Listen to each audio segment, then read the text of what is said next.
بسم اللہ الرحمن الرحیم۔ شروع اللہ کے نام سے جو بڑا مہربان نہایت رحم والا ہے۔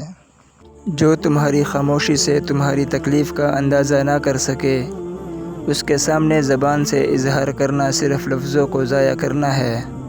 اپنے دن کا آغاز صدقہ دینے سے شروع کرو، اس دن تمہاری کوئی دعا رد نہیں جائے گی، اور اچھی بات بتانا بھی صدقہ ہے۔ ہر انسان اپنی زبان کے پیچھے چھپا ہوا ہے، اگر اسے سمجھنا ہے تو اسے بولنے دو۔ اپنی زندگی میں ہر کسی کو اہمیت دو، جو اچھا ہوگا خوشی دے گا، اور جو برا ہوگا وہ سبق دے گا۔ انسان تب سمجھدار نہیں ہوتا جب وہ بڑی بڑی باتیں کرنے لگے، بلکہ وہ سمجھدار تب ہوتا ہے جب وہ چھوٹی چھوٹی باتیں سمجھنے لگتا ہے۔ نصیحت وہ سچی بات ہے جسے ہم کبھی غور سے نہیں سنتے، اور غیبت وہ بدترین دھوکہ ہے جسے ہم پوری توجہ سے سنتے ہیں۔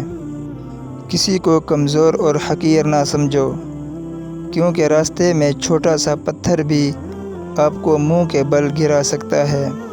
بزرگ کہتے ہیں، فصل رنگ بدلے تو کاٹ دو، لوگ رنگ بدلے تو چھوڑ دو۔ ضمیر انسان کے اندر خدا کی پوشیدہ مگر واضح آواز ہے۔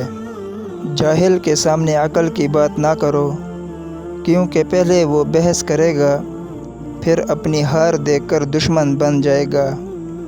ادب کا دروازہ اتنا چھوٹا اور تنگ ہوتا ہے کہ اس میں داخل ہونے سے پہلے سر کو جھکانا پڑتا ہے۔ درود پاک پڑھا کرو، زندگی پریشانیوں، مصیبتوں اور مشکلات سے پاک ہو جائے گی۔